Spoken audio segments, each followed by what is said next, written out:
ये दो फोटोज देखिए, एक है टॉम ऑल्टर की फोटो जो एक फेमस एक्टर थे, और दूसरी फोटो है ऑफ डेरेक ओब्रायन जो राज्यसभा एमपी है from AITC, all India Trinamool Congress. ये दोनों एक पर्टिकुलर कम्युनिटी से बिलोंग करते हैं, the Anglo Indian community. Now why Anglo Indian? Anglo Indian इसलिए क्योंकि इनका डिसेंट दोनों इंग्लिश और इंडियन है। And the subject of today's lecture is Indo Greeks. तो आई होप यू अंडरस्टूड कि इंडो ग्रीक्स का डिसेंट भी इंडियन और ग्रीक दोनों डिसेंट था, इसलिए उनको इंडो ग्रीक्स कहा जाता है। इस लेक्चर में हम कवर करेंगे who are the Indo Greeks, कौन है वो, कहां से आए हैं, हम वो देखेंगे। फिर will see about their arrival, कौन कौन आए थे यहाँ पे। Then will see their contribution, will also see the coins and art जो उनका योगदान रहा है ऑफ द इंडो ग्रीक्स, वो हम देखेंगे। And finally we'll see the decline of the Indo Greeks in this lecture. मेरा नाम है Arunav, I welcome you to this lecture. And before we start the lecture, let me tell you about the Unacademy civil services championship जो 20 अक्टूबर 2024 को होने वाला है, 11 बजे सुबह एंड शाम को 5 बजे। To register for this you can use my code ARU50। Okay, और इस काफी प्राइजेस है इस चैंपियनशिप में। अगर आप जीतते हैं स्कॉलरशिप आपको 90% तक मिल सकता है। You also get mobile phones, laptops and all of that, so please go for this scholarship test. Let me also tell you about the subscription which is now available for 24,999 अगर आप मेरा code ARU50 use करेंगे तो। ये बहुत ही limited time के लिए है this offer, so please make use of it. And आपको पता ही है this is that sort of a subscription जो आप लेते हैं तो you have access to all the batches and India के टॉप एजुकेटर्स आपको हिंदी, इंग्लिश और बाइलिंगुअल भाषा में पढ़ाते हैं when you get the subscription. And let me tell you about the Aarambh batch जो 2026 के लिए है, यूपीएससी 2026 के लिए। It's available at the price of 29,999 अगर आप यूज करते हैं मेरा code ARU50। Okay, let me change the colour, it is ARU50। Okay, so you can use this when you go for the subscription, तब आपको discount मिल जाता है। Okay, so this batch starts on 22 अक्टूबर, सो उससे पहले please subscription ले लीजिएगा। Then also let me tell you about 2027 का आगाज batch. So if you're planning for 2027, now is a very good time so that you can start early and then prepare very well. Okay. Again, you know my code. It's ARU50. Use it so that you get maximum discount on your subscription. And एक repeaters batch भी है। अगर आपने पहले कभी exam दिया है और आप 2025 का एग्जाम देना चाहते हैं, then I will suggest you to go for this batch. 28 अक्टूबर से शुरू हो रहा है। You have access to everything, prelims के लिए materials, mains के लिए materials, lectures, everything. So please go for this if you are planning for 2025. Okay. Now let's go ahead with the lecture. सबसे पहले हम समझेंगे कि who are the Indo-Greeks. अब मैंने आपको बता दिया Indo-Greeks क्यों, क्योंकि they have descent of both Indians and Greeks. But अगर आप सोचे when we were talking about Chandragupta Maurya, so तब अगर आप याद करें ये जो है, उससे पहले हमने देखा था नंदा डायनेस्टी महाजनपद के लेक्चर में, before Chandragupta Maurya, right. So वहां पे इफ यू रिमेंबर अलेक्जेंडर ने अटैक किया था 326 BCE में, right. I hope it rings a bell. So तब जब वो आए थे and after that when he left, तो उसके बाद उन्होंने अपने एक जनरल को यहाँ पे नियुक्त करके गए थे वो north western part of India में। तो he was basically looking after the area and Alexander चले गए थे, ठीक है। So that general was called Seleucus Nicator. ये हमने मौर्यन एम्पायर वाले लेक्चर में भी पढ़ा था दिस सेल्यूकस निकेटर के बारे में, ठीक है। एंड देन हमने देखा था कि कैसे एक कॉन्फ्लिक्ट हुआ था between Chandragupta Maurya and Seleucus Nicator, and उसके बाद दे हैड अ ट्रीटी जहाँ पे यू कैन सी कि some elephants were given by Chandragupta Maurya to Seleucus Nicator and some areas were given back by Seleucus Nicator to Chandragupta Maurya. यहाँ पे एक और इंटरेस्टिंग बात मैं आपको बताता हूँ कि इसी ट्रीटी के तहत चंद्रगुप्त मौर्य ने सेल्यूकस निकेटर की बेटी से शादी किया था। बेटी का नाम था हेलेना, ठीक है। हेलेना से शादी किया था चंद्रगुप्त मौर्य ने। Now if you think about this, जो वंशज the next generation that will be born of Chandragupta Maurya, तो डोंट यू थिंक कि उनके DNA में दोनों होगा, ग्रीक एंड इंडियन डिसेंट दोनों होगा, राइट। तो वैसे इंडो ग्रीक्स बन गए वो। I hope you are understanding, right? So Helena gets married to Chandragupta Maurya, fine. उसके बाद इनके जो बच्चे होंगे वो इंडो ग्रीक्स होंगे, right. They have descent of both Indians and the Greeks. Right. So ऐसे इंडो ग्रीक्स आए. फाइन. सो इंडिया में basically these people were there, they came and then they had marriage alliances. उसके बाद they became Indo-Greeks. And it's not just about Chandragupta Maurya and Helena.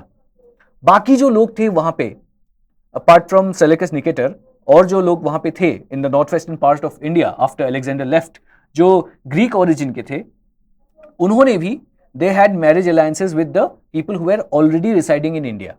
तो वो भी हो गए इंडो ग्रीक्स. सो बेसिकली ये एक टाइप था of acculturalisation. Let me write it for you. Acculturalisation. ठीक है. मतलब क्या होता है कि ये आते हैं, आके जो वहां पे ऑलरेडी एक कल्चर है उसके साथ मिंगल करते हैं, एंड जो कल्चर था प्रिवेलेंट उसी को वो अडॉप्ट करते हैं, वो अपना कल्चर भी लेके आते हैं. So basically it's a mixture. I hope you understood this, right. और ये acculturalisation, I am sorry, quite funny, it's a big word. So acculturalisation, ये वर्ड जो है ये आपको तमिलनाडु बोर्ड की जो बुक है उसमें आपको मिलेगा. व्हेन दिस चैप्टर स्टार्ट्स वहां पे आपको मिलता है. दे टेल कि इंडो ग्रीक्स जो थे, एक कल्चरलाइजेशन होता है इस समय पे. ओके. सो ये हो रहा है. So that's why they are called Indo Greeks. तो ये समझना बहुत इंपॉर्टेंट है कि ग्रीक्स जो है वो जो ग्रीस से आते हैं तो वो बन गए Greeks. But how did they become Indo Greeks, तो ये समझना हमारे लिए बहुत इंपॉर्टेंट है. Fine. So I hope you understood कि इंडो ग्रीक्स कौन है, कैसे ये नाम पड़ा. फाइन. तो अब जाते हैं अराइवल पे. तो कब आए? They started invading in the Indian subcontinent. ठीक है.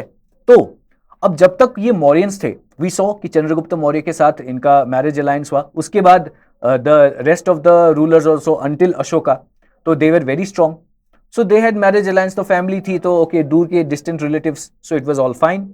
धीरे धीरे क्या हुआ कि वी सॉ कि जो मौर्यन रूलर्स थे वो वीक होने लगे. एट सम पॉइंट जाके ऐसा हुआ कि जो जनरल थे, दैट इज पुष्यमित्र शुंग, उन्होंने मारा बृहद्रथ को, the last Mauryan ruler, and Shunga dynasty की स्थापना की थी. हमने ऑलरेडी पढ़ा है ये सब, राइट. तो ये जब हुआ तब इंडो ग्रीक्स जो थे north western part of India में, उनको लगा कि now is a very good time to go and expand our empire. क्योंकि जब मौर्यंस थे तब तो उनको साहस हुआ नहीं, because of course the Mauryans were very strong. तो उसके बाद दे थॉट कि नाउ इज द टाइम, क्योंकि ये रूलर्स तो बहुत वीक है, बृहद्रथ वाज वीक एंड उसको मारा है Pushyamitra Shunga. Now this is a new dynasty, उतना अनुभव होगा नहीं इनके पास, ये उतने स्ट्रांग होंगे नहीं. So now is the right time कि हम जाके अटैक करें. सो दे स्टार्टेड अटैकिंग. ओके. तो वो आए. डिमेट्रियस एक रूलर थे, इंडो ग्रीक रूलर, तो वो आए. तो उन्होंने आके अटैक तो किया, बट पुष्यमित्र शुंग जो थे उन्होंने उनको मार भगाया फिर वहां से. Will also read about another ruler Menander जो आए थे, एंड कैसे उनके साथ क्या हुआ, and how he changed his name, his religion also. So will see that. और हमने इससे पहले ऑलरेडी शुंग डायनेस्टी में देखा था कि एक एम्बेसडर आते हैं हिलियोडोरस, जो आके यहाँ पे अपना रिलीजन चेंज कर लेते हैं. So we'll get back to that also. So वो भी थोड़ा रिफ्रेश हो जाएगा. ओके. सो अराइवल में जब हम देखते हैं तो ये जो थे इंडो ग्रीक्स वो हेलेनिस्टिक किंग्स थे. ये जो ग्रीस के जो किंग्स थे उनको हेलेनिस्टिक भी बोला जाता है. ठीक है. तो ये बैक्ट्रिया से आते हैं. Where is Bactria now? तो let me show you on the map. ये जो ब्लू एरिया है इसको ग्रेको बैक्ट्रियन किंगडम बोलते हैं. अगर आप देखें तो let me just move ahead a little bit. तो ये जो है ये है इंडिया, मौर्यन एम्पायर यहाँ पे है, and then you see this blue part, this is the Greco Bactrian kingdom. तो बैक्ट्रिया ये एक जगह है आज के अफगानिस्तान के ऊपर, सेंट्रल एशिया भी आप बोल सकते हैं ये एरिया. तो वहां से वो आए थे. ठीक है. अगर आप देखें ये जो यहाँ पे ग्रीन बहुत बड़ा सा है, सेल्यूसिड एम्पायर है, तो ये भी एक ग्रीक एम्पायर ही था, एंड इसी का एक पार्ट था ये ग्रेको बैक्ट्रियन किंगडम भी. तो कुछ कुछ जनरल्स ऐसे थे सेल्यूसिड एम्पायर से जिनको लगा कि अब तो ये सेल्यूसिड एम्पायर थोड़ा वीक हो रहा है, तो वी कैन अज्यूम इंडिपेंडेंस. तो वो इंडिपेंडेंट हो गए और फिर उन्होंने ग्रेको बैक्ट्रियन किंगडम स्टार्ट किया था. इसमें भी काफ़ी सारे रूलर्स थे and they were ruling very small small parts. तो उन्हीं में से एक थे डिमेट्रियस जो आए इंडिया की तरफ. उन्हें लगा कि we have to go to India. ठीक है. Let me tell you one more interesting thing. यहाँ पे सिथिया.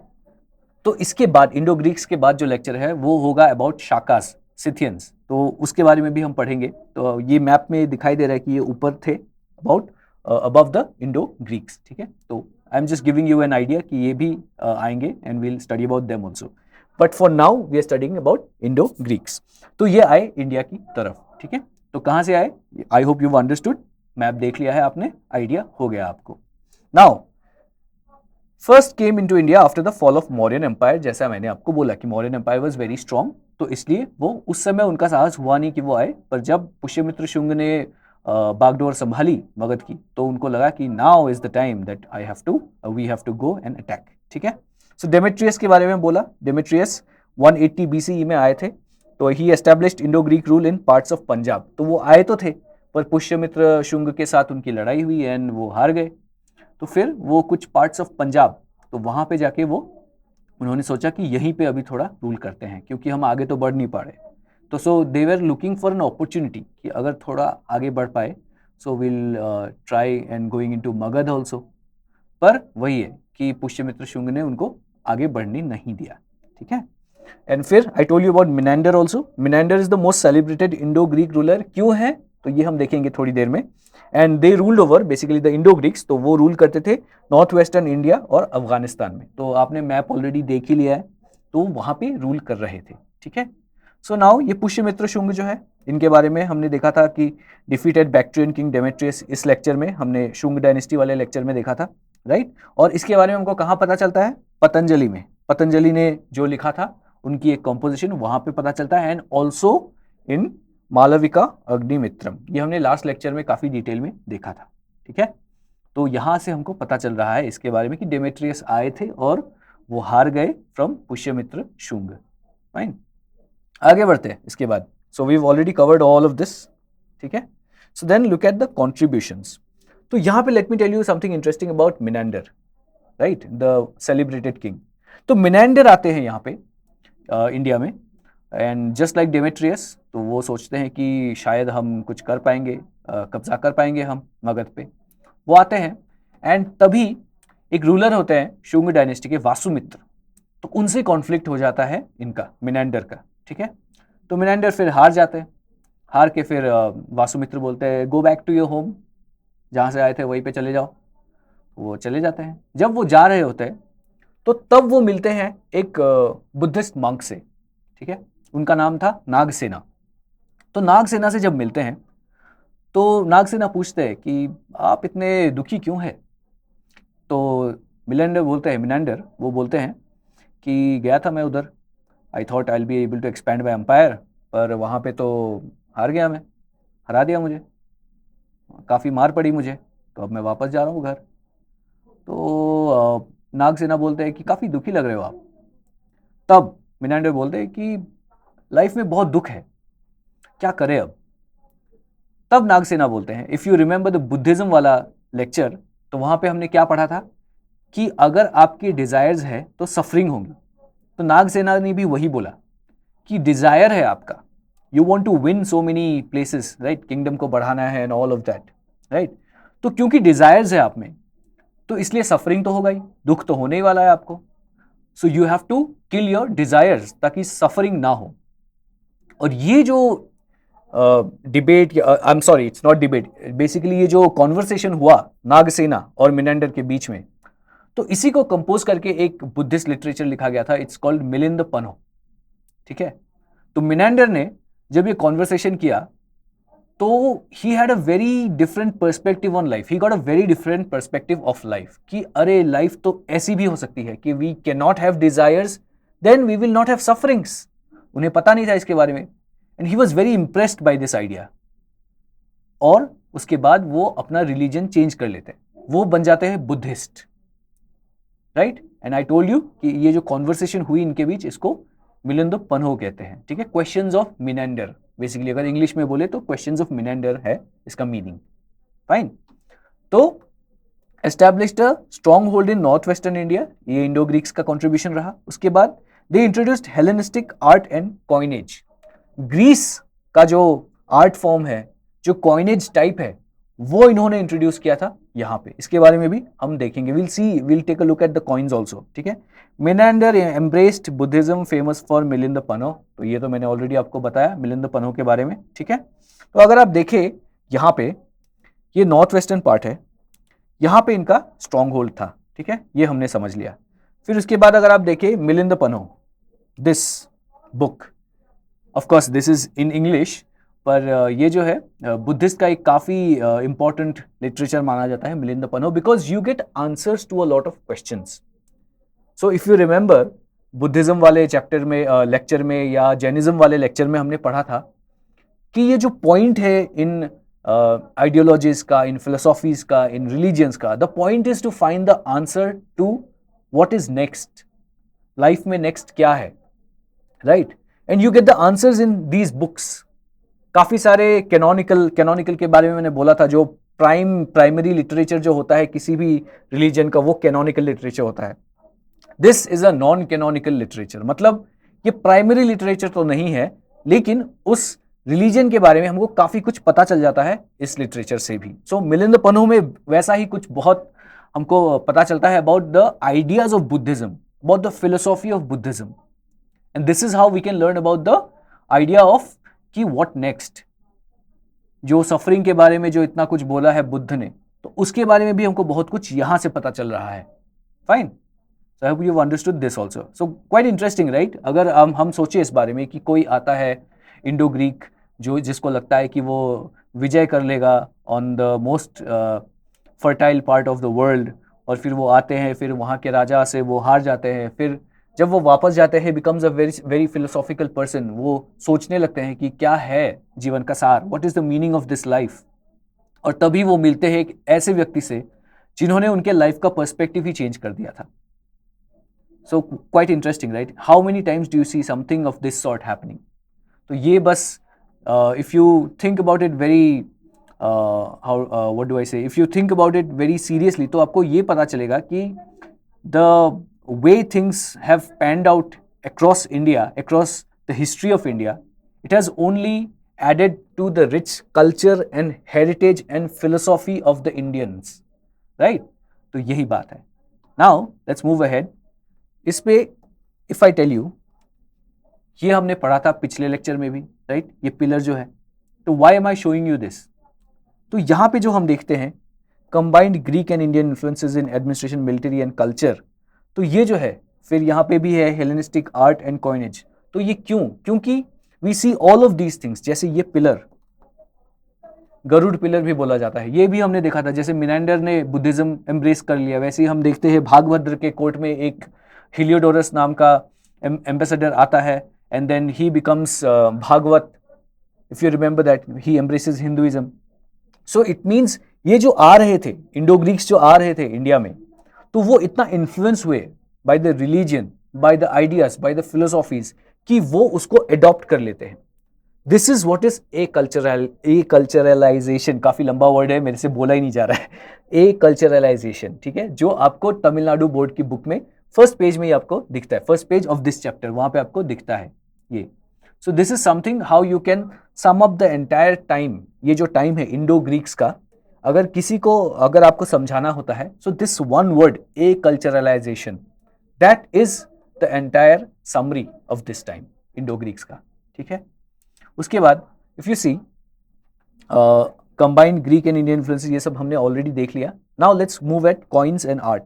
तो वेरी इंटरेस्टिंग पॉइंट अगर आप देखें अबाउट इंडो ग्रीक्स इज कि ये इंडियन कॉइन्स जो आज हम देखते हैं, राइट, एंड इससे पहले भी जो देख रहे थे, तो ये सारे एक दिन में तो ऐसे नहीं बने हैं. पॉइंट. सो हमने देखा था पिछले लेक्चर में कि कैसे कॉइन्स का, करेंसी का इस्तेमाल ज्यादा होने लगा उस समय पे, राइट. हमने देखा था कि कैसे डार्क एज नहीं है, इफ यू रिमेंबर. तो उसके बाद हमने देखा था कि काफी सारे करेंसीज यूज में आए, एंड करेंसीज काफी सारे यूज में आने का कारण ही यही था ज्यादा कि Indo Greeks were putting out their own coins. वो अपने कॉइन्स निकाल रहे थे. These kings like Demetrius, like Menander, ये जो किंग्स थे, ये कॉइन्स निकाल रहे थे. And you will see something very interesting about these coins also. I will tell you now. तो जैसे कि issued first ever gold coins in India. इससे पहले गोल्ड कॉइन्स नहीं इशू हो रहे थे इंडिया में, लेकिन इंडो ग्रीक्स ही ये थे जो इन्होंने पहले the first gold coins were issued by them. तो ये एक पॉइंट है जो शायद आपको कभी प्रीलिम्स में दिखने मिले एज अ क्वेश्चन या as a statement. Who were the first people to issue gold coins in India? तो ये थे इंडो ग्रीक्स. ओके. अब इंटरेस्टिंग बात है कि बाइलिंगुअल कॉइन्स ही निकालते थे, मतलब दो लैंग्वेजेस में, ठीक है। एक तो ग्रीक रहता था एक साइड में, दूसरे में खारोष्ठी या ब्राह्मी रहता था। अब ये जो एक कॉइन है इसमें दो लैंग्वेजेस है, राइट। सो दो लैंग्वेजेस क्यों?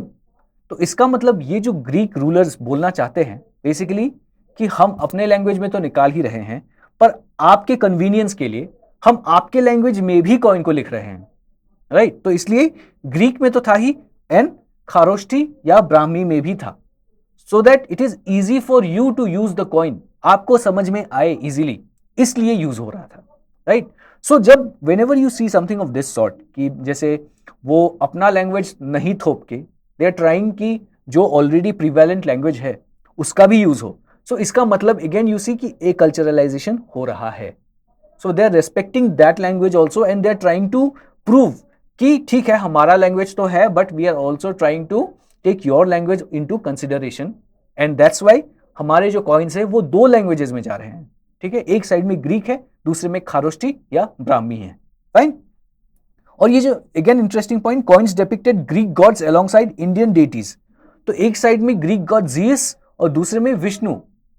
सो ये मतलब बोलने का एक वे है कि हम अपने कल्चर को तो फॉलो कर रहे हैं लेकिन हम आपके कल्चर की भी रेस्पेक्ट कर रहे हैं, and this is being done by Kings. तो मतलब वो एक्सेप्टेंस चाहते हैं प्रजा से, उस एरिया के लोग जो रहते हैं उस एरिया में उनसे एक्सेप्टेंस चाहते हैं, इसलिए वो ऐसा कर रहे हैं। So you hope you understood this point, right, कि क्यों ये ऐसा हो रहा है।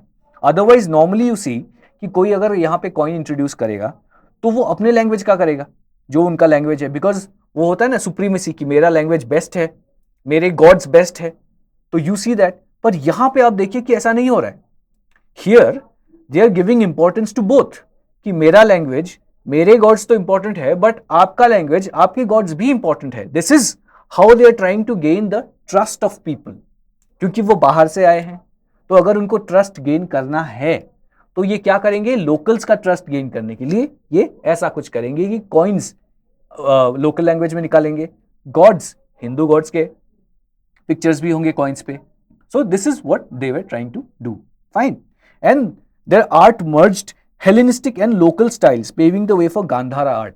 सो गांधार आर्ट जो है, तो इसके बारे में हम पढ़ेंगे इन डिटेल, पर ये जो गांधार आर्ट है इसका बेसिकली अगर आप देखें कि ग्रेजुअली ये कैसे गांधार आर्ट बना, सो it was basically a mixture of what, of the Hellenistic artistic styles, Hellenistic जो आर्ट स्टाइल है उसका, and the Indian art style that was already prevalent at that time. तो ये दोनों जब मिक्स हो गए then came the Gandhara art. Okay, तो ये अब तक शुरू नहीं हुआ है बट धीरे धीरे ये शुरू हो जाता है, ओके, क्योंकि ये सारे मिक्स हो रहे हैं। Then if you see these are the coins जो मिनेंडर ने इश्यू किए थे, these coins, ठीक है। उसके बाद let me tell you one more thing कि डिक्लाइन कैसे हुआ, because we've seen every dynasty that has come, उनका डिक्लाइन हो रहा है, एंड इंडो ग्रीक्स भी है जो आए थे फिर धीरे धीरे डिक्लाइन होने लगे। But you will also C one point कि इंडो ग्रीक्स जाते हैं फिर नया कोई आता है, जैसे अभी थोड़ी देर पहले जब मैप दिखा रहा था मैंने आपको बोला कि सिथियंस आते हैं, सो हु आर शाकास, तो उनके बारे में हम नेक्स्ट लेक्चर में पढ़ेंगे। बट तो ये आए एंड इन्होंने इन्वेड किया, basically they tried to capture a lot of north western parts of India and also they came as far as Ayodhya तक आए थे and they try to capture, पर उनसे नहीं हो पाया। But the contribution has been good, क्योंकि इन्होंने काफ़ी कुछ आर्टिस्टिक स्टाइल्स ये लेके आए, फिर कॉइनेज ये लेके आए। देन वी ऑल्सो सी कि इन्होंने एम्ब्रेस किया इंडियन रिलीजियंस को, बुद्धिज्म को, हिंदुइज्म को, all of this. So contribution तो इनका था। Then if you look at the decline we see कि इंडो ग्रीक पावर जो है वो इनके ही इंटरनल कॉन्फ्लिक्ट्स की वजह से धीरे धीरे वीक होने लगा। देन शाकास जो है, जो मैंने बोला कि जो नेक्स्ट आएंगे, उन्होंने इनको डिफीट किया 1st सेंचुरी BCE में, okay. Their cultural and economic legacy persisted despite political decline, वो तो हम देख ही सकते हैं, बिकॉज धीरे धीरे वी विल सी कि how the Gandhara art came into prominence, and there also the coins जो इन्होंने इश्यू किए थे वो कैसे धीरे धीरे it led to better coins. Gupta के टाइम तक जाते जाते हमने ऑलरेडी ये मैंने बोला भी है आपको कि इंट्रिकेट कॉइन्स बनने लगे। So all of this it's only because the Indo Greeks started all of this, ठीक है। Now let me tell you one more thing, ये जो है ये हमने पिछले क्लास में देखा था, इंडिया अ हिस्ट्री, जॉन की ने जो लिखा है, ब्रिटिश हिस्टोरियन, तो इन्होंने बोला था डार्क एज इस टाइम को 200 BCE से 300 CE के टाइम को इन्होंने बोला था the 500 years between the Mauryas and the Guptas become in fact India's dark age। तो अब हमने देखा क्या क्या हुआ when the Indo-Greeks came, ठीक है। Now do you really think कि इस टाइम को हम डार्क एज कह सकते हैं? हमने ऑलरेडी पिछले लेक्चर में देखा था कि डार्क एज हम क्यों नहीं बोल सकते हैं, एंड आई टोल्ड यू कि over the next few lectures हम इसके एविडेंसेस देखेंगे कि कैसे डार्क एज नहीं है। अब इस लेक्चर के खत्म होने के बाद डू यू थिंक कि ये एक डार्क एज था? Please let me know in the comments कि क्यों आपको लगता है ये डार्क एज था या क्यों आपको लगता है कि ये डार्क एज नहीं था। Okay, please let me know in the comments. And this was the end of the lecture. So if you like the lecture तो please thumbs up कर दीजिएगा, comments में बताइएगा क्या अच्छा लगा and मेरे question का answer भी दीजिएगा and subscribe to the channel if you haven't already. Thank you so much.